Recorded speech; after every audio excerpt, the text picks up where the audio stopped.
Welcome into 49ers Access. My name is Sterling Bennett, and we just got finished listening to San Francisco 49ers head coach Kyle Shanahan's pre-practice press conference in which he shared with us the latest 49ers injury report. Going to get into all of that, including Brock Purdy's status. Will he play? Could he play? What will the Niners franchise quarterback do this Sunday, week 3, against the Arizona Cardinals? Also, I'm going to dive into the Cardinals reports that came out as their defense is currently decimated by injuries as well. So don't forget to like, share, subscribe. Leave us that 5-star audio podcast review if you can, and let's dive in to the latest San Francisco 49ers injury report coming out of San Francisco today, that being September 17th at 1 o'clock-ish on the West Coast, courtesy of head coach Kyle Shanahan. And let's start things off with Siran Neal. Siran Neal, who got hurt, I believe, on special teams in week 2 against the New Orleans Saints. He has a concussion. There was some reporting that he had a concussion against the Saints, got tested, got cleared, yet then on Monday came back and said, hey guys, something's wrong with my head. Going to be in protocol throughout the week. May or may not play on Sunday. Obviously, hopefully he can in week 3. Spencer Burford, this team's backup left tackle and maybe even backup left guard now that Ben Bartch is placed on injured reserve. Get into that more or later on in the show. But Spencer Burford has a knee injury. Not sure how he got it. Not sure when he got it. But his status for Sunday against the Cardinals is also uncertain. The team did sign offensive lineman Brandon Parker to the practice squad to make way or be more depth in case Burford doesn't play on Sunday, or at least can't play because Burford hopefully doesn't play because you have Trent and Colton McKivitz. But when your bench is injured, you have to find deeper bench options, which usually are not very good players. Brandon Parker, who I believe was here last year in San Francisco, if not last year, 2 years ago. So there is some familiarity with the offense, but Burford's status is up in the air. Not a great sign when your team does sign another tackle on the practice squad. Kyle Juszczyk is in concussion protocol still. He may not play this Sunday against the Cardinals, which does leave a little worry as to how much San Francisco can establish the run. The Cardinals have been a pretty good run defense so far through 2 weeks, albeit it's against the Saints and against the Panthers, in which the Panthers threw the football a ton in week 2.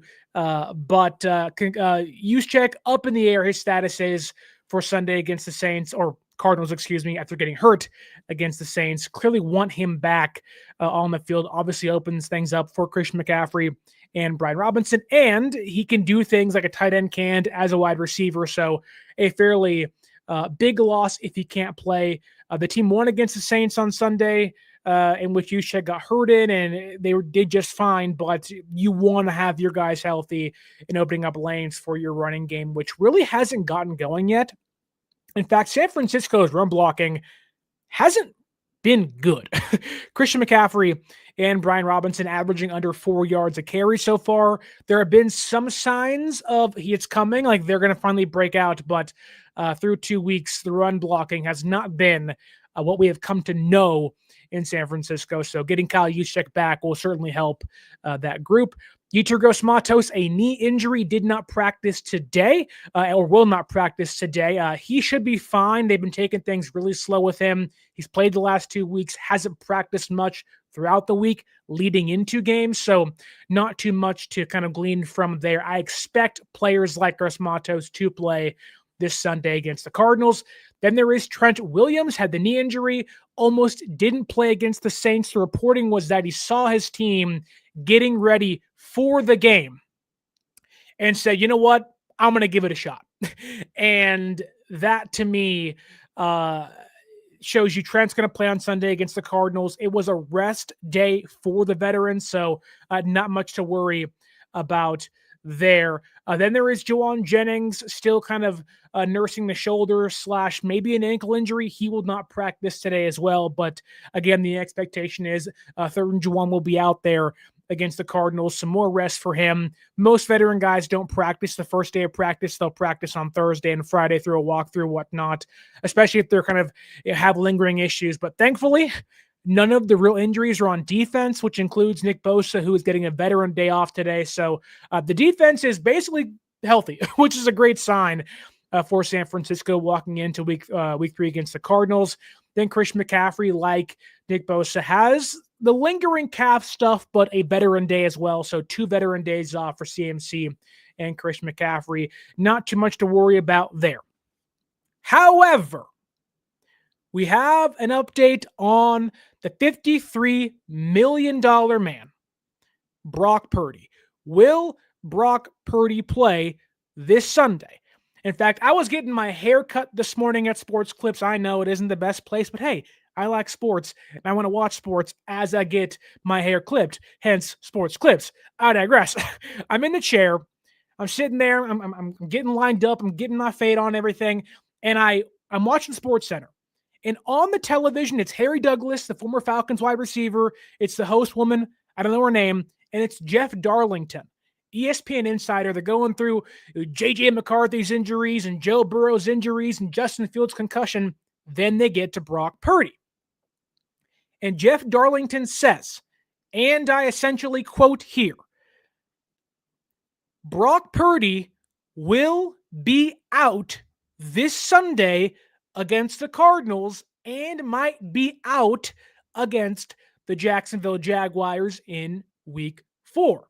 I heard that, posted it on social media, and I was like, hey, Brock's out. And part of the fan base said, Kyle hasn't even talked yet. How would Jeff Darlington know? And I said, well, the odds are, the reporting was initially 2 to 5 weeks. The odds would say that Brock's probably going to miss this Sunday against the Cardinals. Anyways, Mac Jones played well. There's no reason to rush Brock Purdy back if he gets hurt further. Let's say Brock's toe is 75%. He comes back against the Cardinals, third quarter, gets sacked. Oh, my toe. Oh, my toe hurts worse. Kyle, what do we do? Now you're Joe Burrow and you're out for 3 months. Can't afford that. So I waited and I wanted to hear what Kyle Shanahan had to say. What was the head coach of the San Francisco 49ers going to say about Brock Purdy? And we got an update from the head coach about Purdy's status. And he said this, and I quote, Brock Purdy has a chance to play this Sunday against the Arizona Cardinals. He will also be limited in practice today, that being Wednesday. So there's already an improvement from Brock getting somewhat healthier. Now, what does limited mean? Does it mean he does 5 reps? Does it mean he does some stretching? Does it mean that he does, some light jogging and some throws? We don't know what limited means. The media is only out there for a handful of reps, and you have to go back in the room and say, hey, get on your way, write your stories and be quiet kind of thing. Get out of sight. But Brock Purdy is going to practice today in some limited capacity, whatever that means. But then when pressed further about it, saying, hey, Kyle, is Brock going to be the emergency third quarterback? Is he going to be the quarterback 2 behind Mac Jones? Can you give us a little bit more here on his status? Kyle Shanahan said, once again, he has a chance that Brock could be the emergency third quarterback this Sunday against the Cardinals. And I took that as, and look, Kyle, this is the same Kyle who 2 weeks ago, leading into week 1, told the media, I'm not going to talk about Christian McCaffrey's injuries or our other guys' injuries. Now, all of a sudden, he's just like, well, Brock may be the third string quarterback this Sunday. In fact, he might even back up Mac Jones. Does that not sound two-faced? And I love Kyle, but we know with the injury stuff, it's always a big question for him. He never seems to have some consistency. I think getting Brock back in the swing of things in practice is smart, but I do think that there is some level of, gamesmanship here. Brock might play. Yeah, Christian McCaffrey might play. CMC might be out week 1. And it's like, it does feel as if Kyle, in his own way, from being not wanting to address injuries, not wanting to speak on them and deliberate on them and give anybody's thing. I don't want to give any updates on these guys. To now being like, yep, Brock's limited. Toe looks good. Shoulder's fine. Might be the quarterback 3. Might be the QB 2. That to me is interesting. Are you over talking and trying to hide the fact that Brock's not going to play? Or are you being truthful and honest? I don't know what the truth is. I just think it's awkward and weird. Now, when I did post on social media the report that Jeff Darlington said of Brock being out this Sunday, as Strawberry Reacts kind of posts here in the YouTube chat as well, there is a picture on San Francisco's YouTube page of their scheduled press conferences. And on the thumbnail, it shows, coach and player. On that thumbnail is, as Strawberry says here, Brock Purdy. He is, as of right now, scheduled to speak to the media. So now let's be honest here. The YouTube thumbnail makers, the PR team, doesn't know what the team is doing, right? To some degree, right? They don't know what the reports are going to be. They don't know what Shanahan and John Lynch are talking about behind closed doors. They don't know. They don't know what the doctors are going to say. They're getting it the day of. They're getting it the day before, right? So to know on Wednesday Brock's going to play, like, you're kind of giving it away. Which, if it's gamesmanship, maybe it is, maybe it's not. It's just kind of a confusing mess right now as to, okay, if Brock is playing, say he's playing. If he's not playing, say he's not playing. There's no harm. Like, you saying Brock is playing is not going to change the Cardinals' schematics against your scheme, right? It's not going to change their game plan. Like, it's the same offense. The difference is your quarterback's either mobile or not mobile. It's the same stuff. So I don't buy into the gamesmanship thing. I don't think Brock Purdy's playing. I really don't. I don't think it would be smart to let your quarterback go out there maybe 75%, 85%. If you're limited on Thursday or Wednesday, in the matter of 4 days, you're going to get better, which not out of the possibility, but you're limited today. You're limited on Thursday. It's a walkthrough on Friday, essentially. And then you're going to be good on Sunday at 125, which, again, maybe it happens. Maybe it doesn't. It just feels as if Kyle's overcompensating, overspeaking, trying to be like, yeah, Brock can play. When in reality, we all know Mac Jones is suiting up on Sunday against the Cardinals, which isn't a bad thing. I like Mac Jones. Had a heck of a game against the Saints. Was awesome against the Saints, in fact. He was a big part of the reason they beat the Saints. Strawberry says here, if they were trying to hide Purdy's injury, why say he's the backup? They didn't say he was the backup, and that's the important part. Whenever, like, Shanahan, again, is like super particular about the way he talks sometimes of he has a chance. What does that mean, right? He has a chance to be the backup quarterback. He didn't say he has a chance to start. Never said that. Those words never left Kyle Shanahan's mouth. And I know when you see, Brock's back at practice, the immediate thought is, he's going to play. Kyle never said he has a chance to start. He has a chance to practice, a chance to play, a chance to be a third string, emergency quarterback, maybe a backup. Never said he may start, which, again, if Brock can play, Brock should play. Like, Brock is a much better quarterback than Mac Jones. And I think it's pretty clear about that, despite what the Saints game kind of proved to us. Strawberry also says here, then why even let him practice? If his toe is still that bad, he shouldn't be on it at all, especially if he's all shot week 4. So that's the thing, is that we don't know what limited means. Brock can stand on it. Brock can do some hip throws. Brock can maybe drop back. Like, hey, Brock's shoulders are fine. You can still drop back and do a rep about 45%, 60%, and kind of build up to being 100%. So without knowing what limited means and what those reps look like, it leads to the idea that Brock's not going to play on Sunday, nor do I think he even should. Why risk Brock week 3? That's idiotic.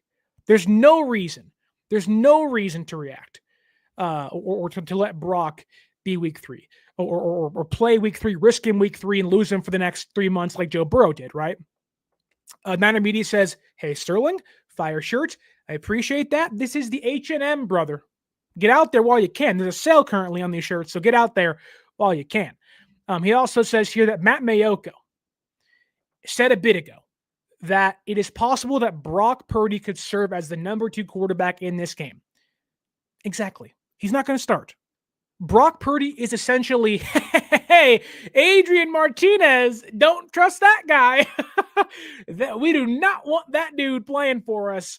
Brock, if Mac happens to go down, get in there. Because I do think Brock is healthy enough to play in a limited capacity, hence why limited is on the practice report, which, again, what does that mean?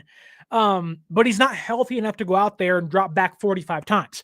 Don't forget, Mac Jones dropped back 39 times against the Saints. You're not having Brock drop back 39 times. You're not doing it. He probably can't even do it. Thus, in a pinch, we trust you more than Adrian Martinez. Brock could be a backup. He may suit up as Mac Jones' backup for one more week. One more week. Strawberry says, you're coming in hot. That is stupid, though. If he's not healthy enough to play, he shouldn't be the backup. You'd want the backup to be healthy enough to play. Well, again, you can be healthy enough to play, not healthy enough to start. There's a difference there. Now, yes, you prefer your starters not practice or play unless they can actually be starting again for you, right? Like you wouldn't have George Kittle out there and say, well, George Kittle could play if he needed to, but, you wouldn't want CMC with the calf injury of like, you never know. You wouldn't do that. Same for Trent and same for Fred and same for the cornerbacks. You wouldn't do that. But the thing is, Strawberry, who keeps saying, put him on IR. Brock's not going to miss 4 weeks. I kept telling you guys this last week. Brock's not going to be out for 4 weeks. That's why you don't put him on IR. You don't need to shelve Brock Purdy. It's probably a 2 to 3 week injury. Might come back against Jacksonville, albeit maybe Mac Jones wants a chance at his old team. But Brock's not going to miss 4 weeks because if there was that threat of him being out a month, they would have put him on IR last week. Because now if you put Brock on IR today, you cannot do it retroactively. So I don't think it is not that bad. Brock doesn't have a torn ligament in his toe like Joe Burrow does. Doesn't need surgery. My understanding, it is closer to the foot than the actual toe, which is better. No ligament damage. It feels like kind of a deep bone bruise. Like there's a sprain, but not a tear, which is fine. Like all the reporting was 2 to 5 weeks, 2 to 5 weeks, 2 to 5 weeks. We have since learned that it's probably going to be 2 to 3 weeks where Brock will miss the Saints game. He already did. He'll miss this Sunday and maybe miss the game against the Jaguars, but that's still up in the air. And so Shanahan saying Brock could play, Brock is limited, Brock might play. Brock's not playing on Sunday. At least I don't think so. There's no reason to risk it. This is just them simply saying, we don't love Martinez as a backup quarterback. If Brock is good enough to drop back, let's say for a half, we can do it, but we're not going to have him play. Hopefully at all. They don't want Brock Purdy to play, right? If anything, Brock could probably be your emergency third quarterback, but I believe he has to be on the practice squad at that point. There's funky rules there with that, with your actual guys on the active roster. So maybe I'm wrong there, but Brock's not playing on Sunday. No way. You don't go from a 2 to 5 week injury then being back in a week. That doesn't happen. That does not happen. Right. Again, Strawberry saying, then to say he's out. Exactly. We know he's not playing. That's the thing. Brock's not playing on Sunday. This is Kyle, like I believe Benoli P said at the very top of the show. If I can find it really fast. Potentially a bit of gamesmanship here. Arizona might have to prep for both quarterbacks. I don't think it's entirely prepping for Brock and Mac and it being that different. Yes, Brock is more mobile, but it simply just feels like, yeah, Brock might play. He'll be out there for a short stint at practice, but deep down inside, Brock's not playing. And the fan base of like, he's limited. I think Jeff Darlington was right. Brock's not playing on Sunday and might miss the game against the Jaguars. That to me is the exact same timeline. 2 to 5 weeks. We are now entering into week 2. Strawberry says here again, I don't want to watch Mac Jones. I'm sorry, I don't. I mean, Mac Jones was great against the Saints. I get it. It's Mac Jones. We all have fun with it. But Mac Jones looked really good against New Orleans. Again, yes, it is the New Orleans Saints. Didn't have Chase Young and Julian Blackmon. And it was close towards the end, but I don't think we should disrespect the Saints all simultaneously. The Saints are not a great team, not a great offense, not a great defense, but they are a competent defense, if you will. Not coached well, but the Cardinals defense also isn't great, and they're banged up. And I'll explain that in a second, but it's like this is simply Kyle Shanahan walking in there saying, I'm not going to reveal all my cards now. I'm going to tell you Brock's limited. He'll be on the injury report. We're going to go through this week, and you never know what could happen on Sunday. And then all of a sudden, Mac Jones is like, I'm starting. And we're like, yeah, we knew the whole time. It's not a secret. It's not a secret. So let me dive back into the YouTube chat for 1 second. Bobo says here at the very top of the show, first comment, save Brock for the Rams. That's my thought. Kittle and Brock return against the Rams, Thursday night football, short week, must-win game. If you can survive the Cardinals and survive the Jaguars, why not save those guys for a middle of the week game where they can hopefully be healthy? It'll give Kittle, 4 weeks and stuff. Or wait. No, Kittle's out that game. I'm sorry. But at least Brock can come back. At least Brock can come back in that one. Maybe give you a fighting chance. The Rams are already not going to have their starting cornerback, Akella Witherspoon. Maybe more changes for them in the future. And Garrett Dale says here in the YouTube chat, if Mac Jones plays like he did on Sunday, let him keep going out there and let Brock heal. Don't want to re-aggravate it. Boom, bang. That is what we're talking about. There's no reason to trot out Brock Purdy, the guy you just gave $53 million to per year, essentially, when you don't have Ayuk, you don't have Mustafa, you don't have George Kittle, you are limited offensively, the offensive line's still shaky. I know Connor Colby played great against the Saints. How is it going to fare against the Cardinals, right? They're going to attack you differently. Jaguars too. You don't want to have Brock go out there and feel 85%, take one shot, and then give you the kind of the Family Guy meme where he's like,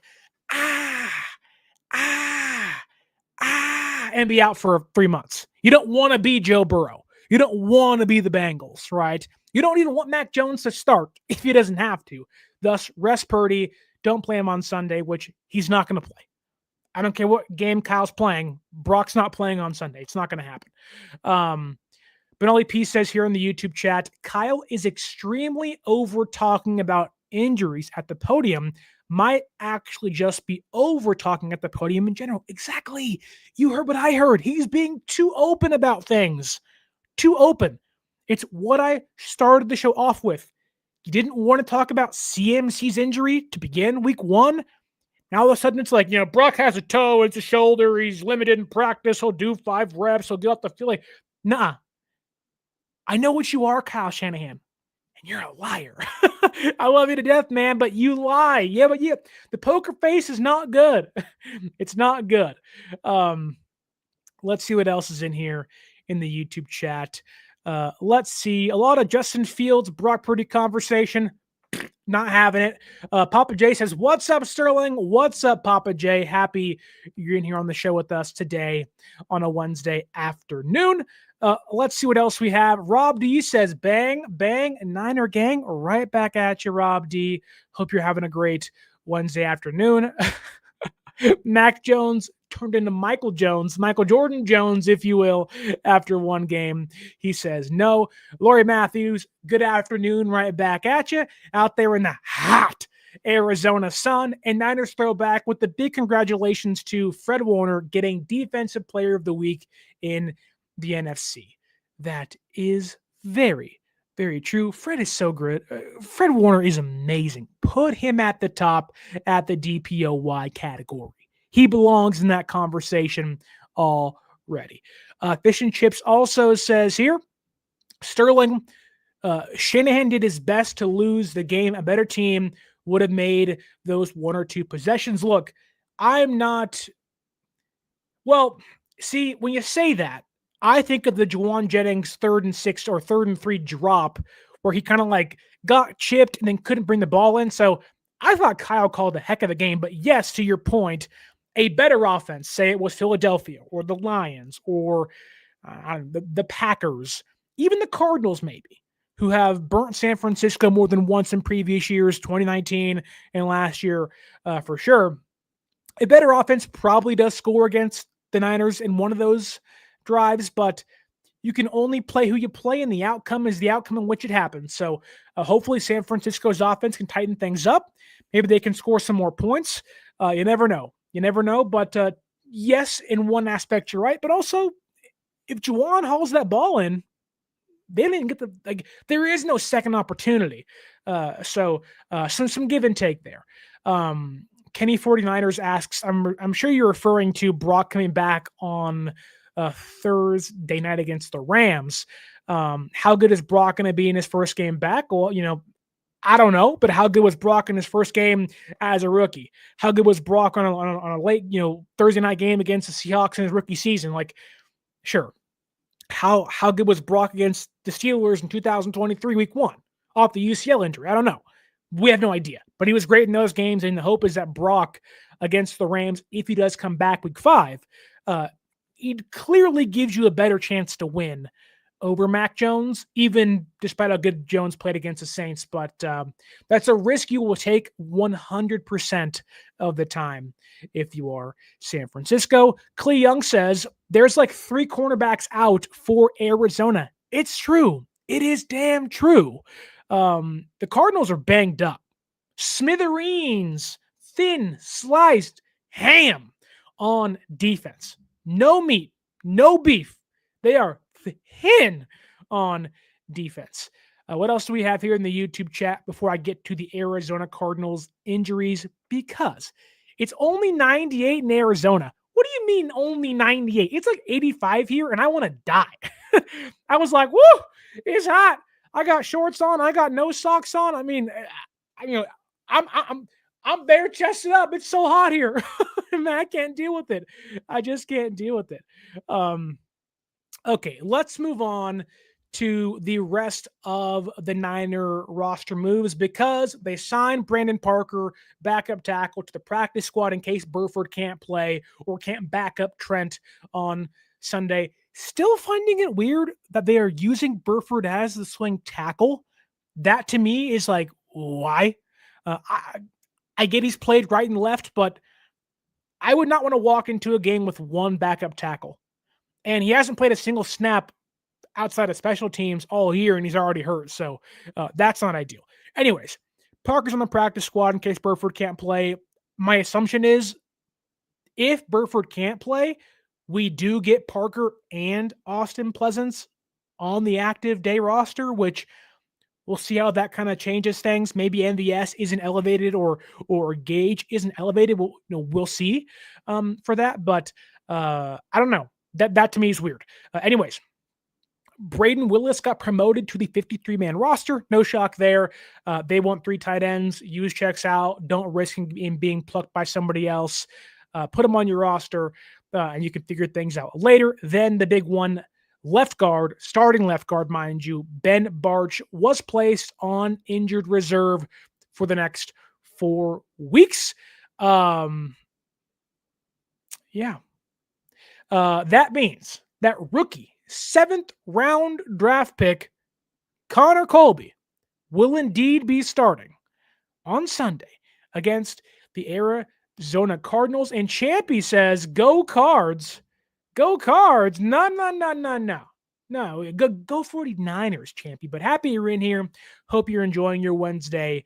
Probably in Arizona somewhere with the rest of our friends here. Lori Matthews, Niner Media, all two of them in Arizona as well. But Ben Bartch will be out, meaning Connor Colby gets the nod. How good was Connor Colby against New Orleans? Pitched a complete, perfect game in pass protection. In fact, pass protection was one of his weaker standpoints coming out of Iowa. And it was something that I said, look, like he's a work in progress there, but as a run blocker, he'll be good. It's been the inverse. Colby has been a better pass protector than a run blocker to begin his season. Now, it's been 2 games and he hasn't even started one, but the fact is right now, San Francisco's in a good place with the interior of the offensive line. Brendel was really good against the Saints, which we'll see how that continues. But Pooney was good against New Orleans, bounced back against or after a pretty bad game against Seattle. But Connor Colby was impressive. The way he can reach that second level, the way he can pass off stunts, the way he can kind of address the blitz and attack it and pick it up. It was great stuff, to a point of I am almost not happy Bartch is hurt, but happy Colby is getting the opportunity. I think he's earned it. I thought he was really good in preseason. He was great against the Raiders whenever Bartch couldn't play. It was really good to see Connor Colby come in a pinch and honestly play like a starting caliber guard. Now, we'll see if that continues this Sunday against the Cardinals, but you got to think about this. Last year, we saw Dominic Pooney. Burford gets hurt. Feliciano's out for the entire year. Comes in training camp and takes a job and never gives it up and plays awesome, but got a job by circumstance.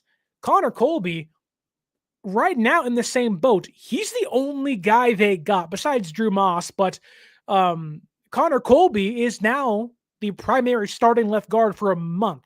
He's a month to showcase what he can do. Now, that's a great thing for him. Hopefully he plays well, and hopefully he can become this year's Dominic Pooney. I don't think that's out of the conversation, but, time will tell. There also is a side where it's like, hey, Colby can have one great game, and then after that, you're like, yikes, 7th round pick for a reason, but he's all they got. And San Francisco was already really thin at guard, really thin at tackle, and they already lost Bartch. They might lose Burford for a game or so, who knows? And now they're already starting to kind of utilize the practice squad, which isn't out of the norm, but you're thin. So for as much optimism as I have in Connor Colby, who looked, again, tremendous against the Saints.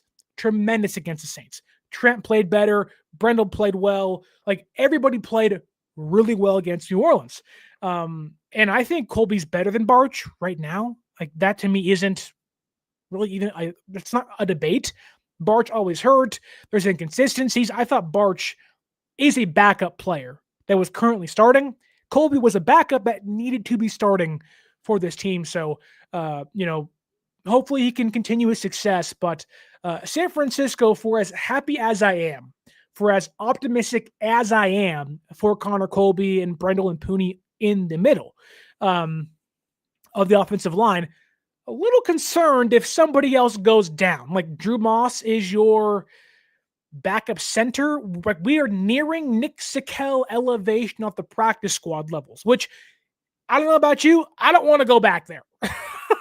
Not where I want to be, but Connor Colby was awesome against the Saints. If I can bring up the PFF scores, which isn't everything, but I'll bring it up quickly here for us on the show. Connor Colby, he's played 2 games, 62 blocking opportunities, 23 run blocking opportunities, and 39 pass blocking opportunities, a 73.6 pass blocking grade. That is the 3rd highest pass blocking grade on the team. He's allowed no pressures, no sacks, no hurries.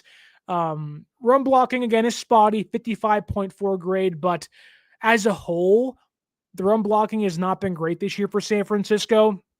The best one this year as an offensive lineman, surprisingly, is Jake Brendel at nearly 80 on the ground for PFF. And then Ben Bartch was 76.4. But, Colby isn't too far off from Dominic Pooney, who Pooney's at 52.4 and Colby's at 55.4, which again, PFF isn't the end all be all by any means, but it does give you an indication as to where guys might be and how good they were. But if you go into the game against New Orleans, Colby was insane.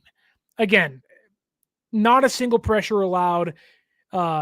He was awesome. 36 opportunities, no pressures, no sacks, no hits, no hurries. Played 61 snaps at left guard. The ceiling is very, very, very high. Very high. Laurie Matthews says, call Feliciano. He wants to come back. I mean, you may get to that point to avoid Nick Sakel being on the roster on game days, but we are inching closer to that. But that's kind of the only other Niner report. And before I talk about the Cardinals injuries, because there's a lot, and I see Champion here in the YouTube chat kind of already talking about it, of like, I'm a little worried, because if you look at the Cardinals report that came out today, if I can find it, from Josh, is it Weinfuss? I believe it's ESPN's Josh Weinfuss, been covering the Cardinals for a very, very long time. It is loaded with the defense that is just decimated by injuries. And before I get to that, I want to remind every single one of you out there, if you want to see your San Francisco 49ers play, whether it's this Sunday in the home opener against the Arizona Cardinals, Week 4 against the Jaguars, or Week 5 Thursday Night Football at SoFi Stadium, I want you to go to pff.com, Jesus. Go to SeatGeek.com, and you can save yourself $20 off your first purchase by using promo code 49ers Access. That code will not work at pff.com. Go to SeatGeek.com and save yourself $20 off your first purchase by using that promo code 49ers Access. Okay. Champy's been talking about it here in the YouTube chat, and I want to discuss the report of the Cardinals injuries because it is not good. The Cardinals, as of today, have placed defensive lineman LJ Collier and starting cornerback Garrett Williams on injured reserve. They will miss the next 4 weeks. Will Johnson, the rookie second-round draft pick that probably should have been a first-round draft pick, had a lot of injuries out of Michigan. He will not practice today with his status being unknown for Sunday against the 49ers. And cornerback Max Melton, who got hurt against Carolina this past weekend, he did practice today, but again, his status is unknown for Sunday against San Francisco. Niner Media asks here, when did PFF start selling tickets? For as expensive as that freaking premium is, brother, I should get free tickets involved in that. But no, they do not sell tickets yet. We will see, but not yet. Maybe in the near future, but not right now. Anyway, so the Cardinals may be down 3 starting cornerbacks, I might add, right? Where you may not have Max Melton, you may not have Will Johnson, and you may not have Garrett Wilson. Now, Denzel Burke has been the right side starting cornerback, so they do mix and match Johnson and Melton depending on the play.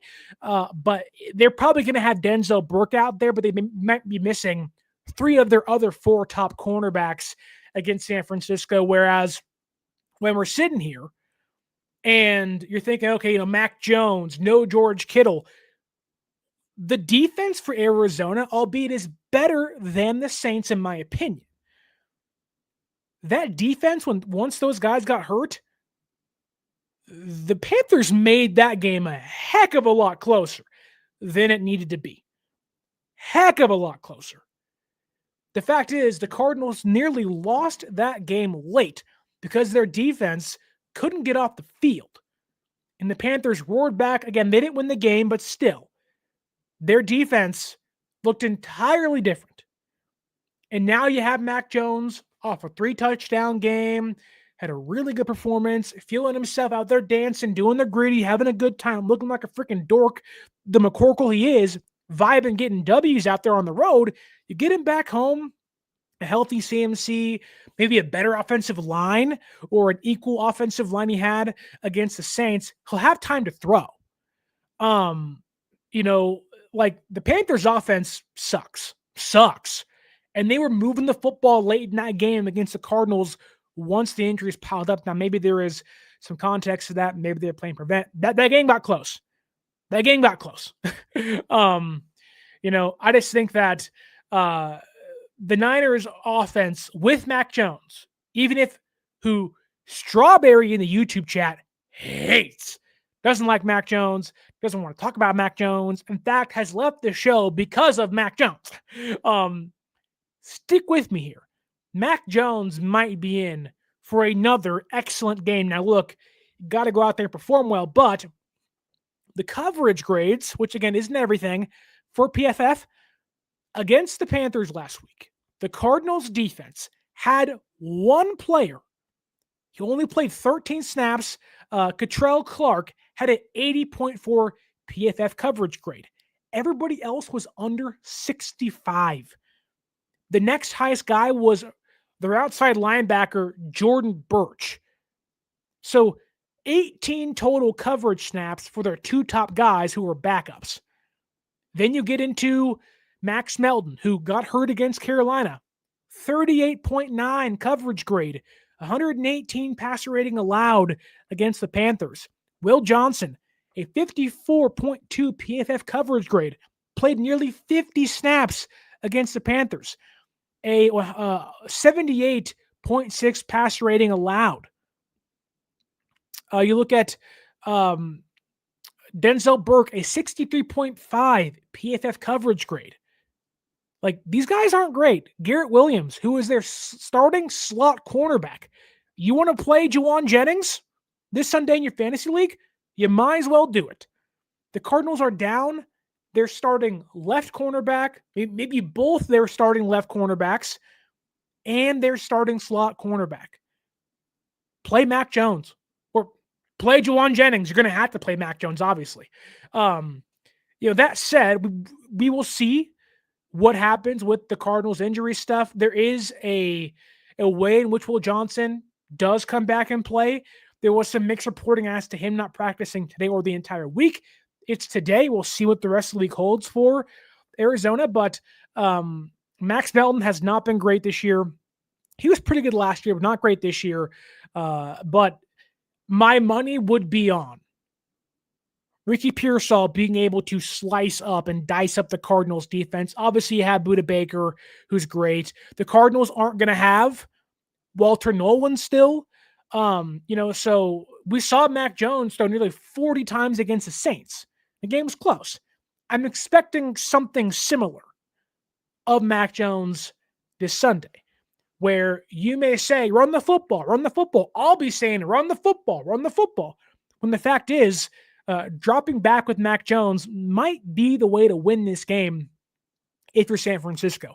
Taking advantage of the Cardinals' injuries and hopefully having Juwan Jennings fully healthy, having Ricky Pearsall out there, and you should be able to move the football. This is not a defense in Arizona which you sit back and go, oh, I'm scared. Now, they're better than New Orleans in my opinion, but that's if they're fully healthy. The Cardinals are not fully healthy. And Will Johnson's played better in week 1 compared to week 2, but week 1 was against the Saints on the road. They were healthy. And okay, what do you make of that? I don't know. San Francisco did the same thing the Cardinals did, albeit the game was closer for them. But the Cardinals looked really, really bad. They won that game by 5 points on the road. Carolina shouldn't have been in that game whatsoever. They let them back in. So I know some of you out there might not be saying Mac Jones, that's my guy. For one more week, he might be. And for one more week, he might be the reason San Francisco wins the game on Sunday, because the Cardinals are banged up. They are banged up. They're not a great defense. better than, they're probably the second best defense San Francisco will play this year behind the Seahawks as of right now. But they're a much better run defending team in my opinion. But even then, like, it's not great. It's not great. Like, the Cardinals, their offense powers them. And even that's inconsistent at times. So it's going to be a tough game. NFC West games always are. Division games always are. The Cardinals also can't run block, though. So it'll be, Kyler Murray running around, saving the day. How does San Francisco's defense scheme for that? Wide nine, quarterback spy. I think having Winters out there will certainly help compared to last year. It was Devondre Campbell. You'll have Curtis Robinson. You'll have Luke Gifford. You're going to want Winters and Warner flying around making plays. My really only concern for San Francisco is James Conner. Of course, he gashed him last year, but Niners run defense has been much better this year. But it's Renardo Green. The Cardinals are going to want to throw the football deep. They'll take shots. Kyler is always wanting to take shots downfield. And you have Marvin Harrison, you have Michael Wilson. They got some speed on the outside. And you really cannot forget the threat of a Jonathan Gannon defense, albeit it's not, Eagles, Jonathan Gannon defense. They got some guys out there. They got Calais Campbell, who had a big play against the Panthers this past week, kind of clinched that game for them. They have Josh Sweat came over from Philadelphia. Baron Browning got a big contract, I think, last offseason. So they got some guys. We'll just see how Shanahan schemes them up. I think this could be another day we leave, we leave Sunday saying, man, how good is Kyle Shanahan? Where this game will be close. It'll be 27-22. It'll be 26-21. It'll be a one-score game most likely. They always are. They're always tight. But I do think that the Cardinals, despite them wanting to be considered in the NFC West running, they're 2-0 now. You can't erase that, but you played the Panthers and the Saints. Now, San Francisco played the Saints, but they also beat the Seahawks. It was a close game, tough-out game. It's not going to feel like that, where it's, last team to score wins, but this will feel to me similar to what the Saints game felt like. I think the Cardinals, albeit this will sound bad, the Cardinals are closer to the Saints than the Seahawks. Now, the Cardinals are much better than the Saints. Don't get it twisted, but they're not Seahawks level defensive stuff where they'll, like, Mike McDonald is a freaking genius out there.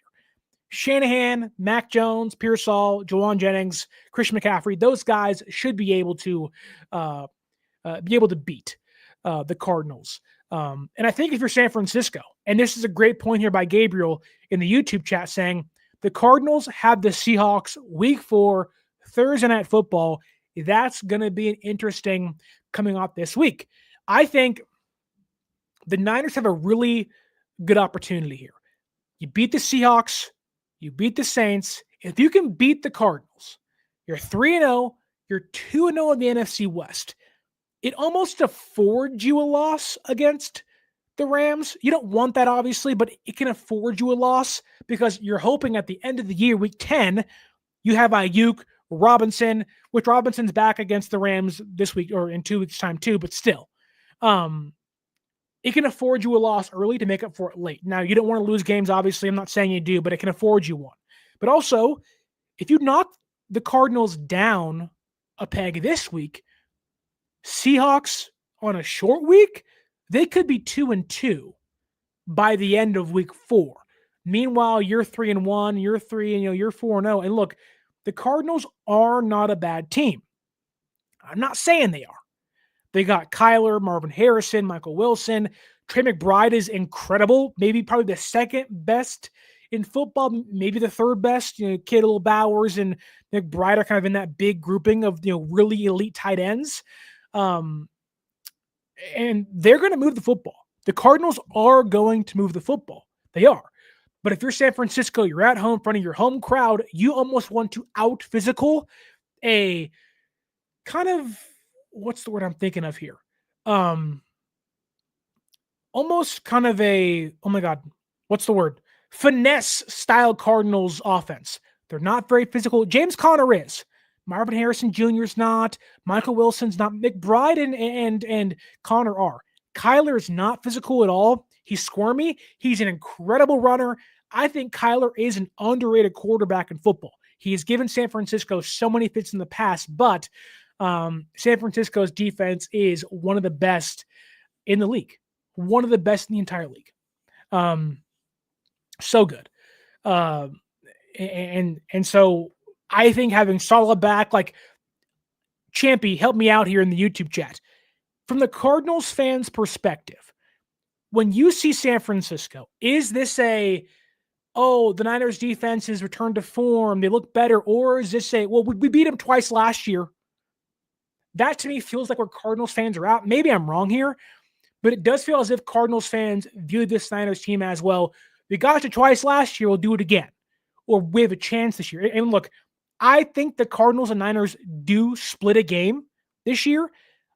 I would just assume San Francisco either loses this one or wins the next one. They're going to split. The Cardinals are a tough team to play against, especially if you're San Francisco, but now they're banged up. If the Cardinals can stay healthy, they're going to be in a wild card hunt for sure. They have a young, explosive roster. Champy says here, no, we don't. We don't put too much on last year. Good. And I'll tell you guys, we'll end here. This will be a fight on Sunday. It's a Niners team who is 2-0 on the road, feeling themselves in front of the home crowd, thinking, okay, we might be back. Or to some extent saying, hey, we could be 3-0. And they have their own issues. Green, mobile quarterback coming in. How does that work for you? There have been some plays in recent weeks where mobile quarterbacks have beat them. Darnold, scrambled a few times. Rattler got him for a big one on a conversion late in the game in New Orleans. But now you're getting Kyler, a whole different beast. He's like the third best mobile quarterback in football, fourth best one. Lamar, Jaden, and Josh Allen. Kyler is probably in that kind of B tier of that grouping, if you will, of like legit mobile guys that use their legs often. But the Cardinals on their end are thinking, we're coming in, beat you twice last year. We're 2-0 now. We're gritty. The offense is explosive. We're going to win some games we're not supposed to. We're going to lose some games we're not supposed to. Can we find a way to send a message early? Can we walk into your home, in front of your home crowd, where the Cardinals have always played well, right? They beat San Francisco in 2019, or almost beat San Francisco at home in 2019. Thank you, Ross Dwelly and Jeff Wilson Jr. They beat San Francisco at home to start the 2020 season when there was fires in Santa Clara and San Francisco. They beat San Francisco last year. Like, they have given San Francisco some tough fights and bouts. It's going to be a duke it out brawl on Sunday, but knowing it's probably going to be Mac Jones, where is your confidence level? Tell me down below in the YouTube chat and in the comments on the audio podcasting platforms. You can follow us on social media at 49ers_access is the X or Twitter.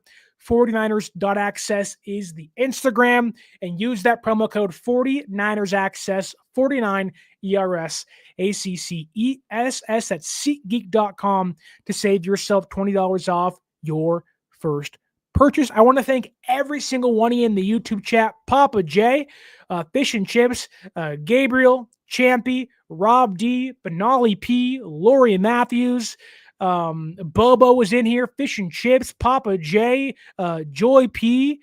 You guys are great. I'm sure there's more I'm missing. Niner Media. You guys are great. Thank every single one of you for being in here. Enjoy the rest of your Wednesday. And stay tuned. Tomorrow drops Niners Cardinals preview.